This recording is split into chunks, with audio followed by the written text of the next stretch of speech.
Okay, so we're going to bring back a little bit of everyone's favorite topic, stoichiometry, when we're talking about ionic compounds. So one important thing to remember is that ionic compounds are not little molecules. So they're not distinct new particles. They exist in these giant crystal structures that are known as crystal lattices, where all the ions of one charge are surrounded by all the ions of another charge. So you can't really refer to the chemical formula of an ionic compound like NaCl as a molecular formula. You probably see it on the IB exam, or you could probably say it without getting a mark taken off. However, it's not really correct because it's not a molecule. So the formula that you get for an ionic compound, like for NaCl, is really an empirical formula. But another way you'll see it referred to is as a formula unit. Okay.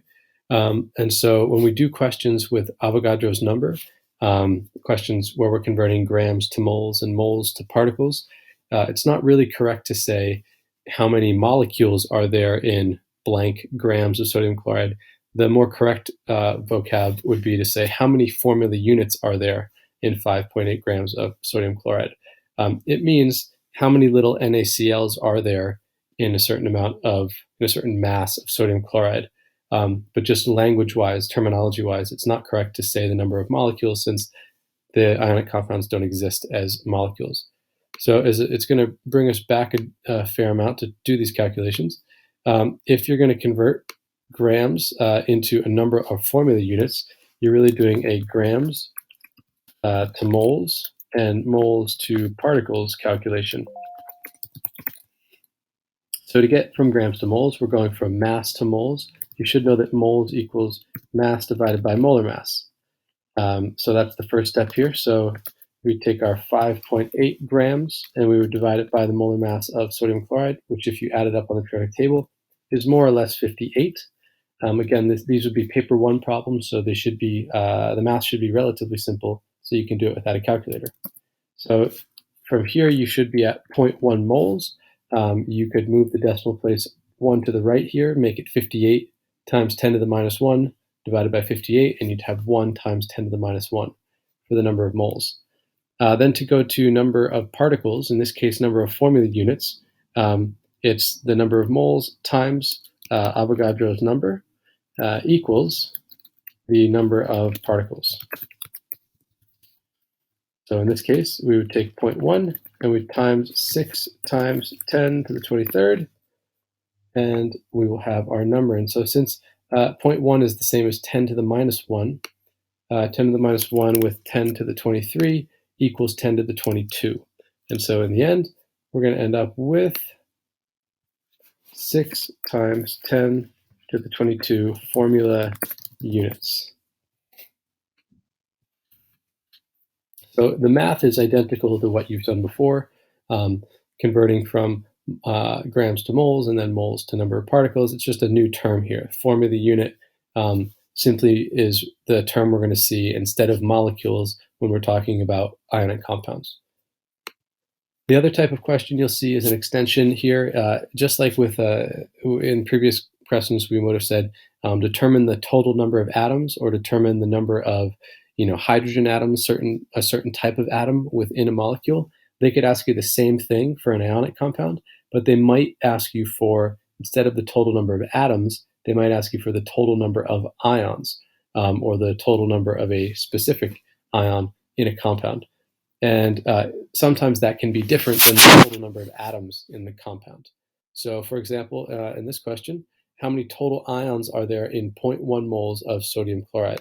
So in this case, we're going from moles to particles, which is formula units, and then we're going to total number of ions. Now, in order to do that second step, the number of molecules, formula units, going to the number of smaller particle within that, you have to look at the ratio. And so if you look at NaCl, in here, there's a sodium ion, a sodium plus ion, and there's a Cl minus ion. And so that equals that there's 2 ions per formula unit.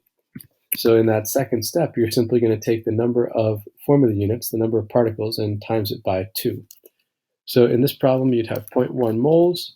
We're going to times by Avogadro's number. get the number of particles, so 6 times 10 to the 23rd, and then times 2 will give us the number of ions.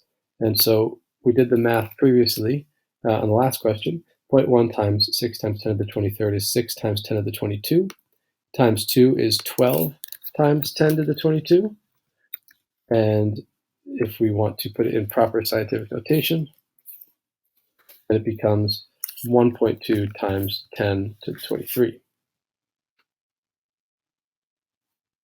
And superscript. Just to show you one example where it's not quite as straightforward, it would be something like this where there's a polyatomic ion. Now, if we'd had this question and it said, how many total atoms are there? We'd have to count, well, there's 1 calcium. There are, well, it looks like 1 nitrogen and 3 oxygen, so that's 4 atoms, but actually that's all times 2 because of how we use the brackets, the parentheses with the polyatomic ions.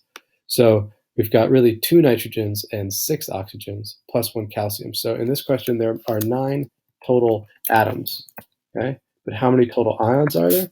There's 1 calcium ion and there's 2 nitrate ions. So you're expected to be able to recognize polyatomic ions, especially that list of 7 that the IB says you have to know. So while this thing has 9 total atoms, it has 3 total ions, 1 calcium ion and 2 nitrate ions.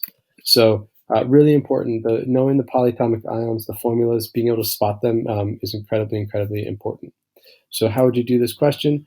Well, it's a 0.01 moles times Avogadro's number to get to the number of formula units.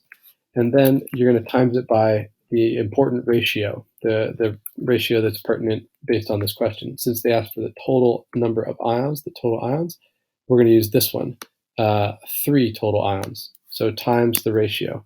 That in each formula unit, it's times 3. And so here we'd have, this is the same as 10 to the minus 2, this 0.01 moles. So I'm going to rewrite it for the sake of fast calculation. 10 to the minus 2 and 10 to the 23rd is 10 to the 21. And 3 times 6 is 18. So I've got 18 times 10 to the 21, which will become 1.8 times 10 to the 22 total ions. Right? So these are just like the conversions you used to do with molecules and atoms, grams and moles. These are really strictly for paper 1, so they're non-calculator, and they tend to have fairly straightforward math, but it involves scientific notation. So grams to moles, moles to particles, which in this case is now going to be this new thing called a formula unit.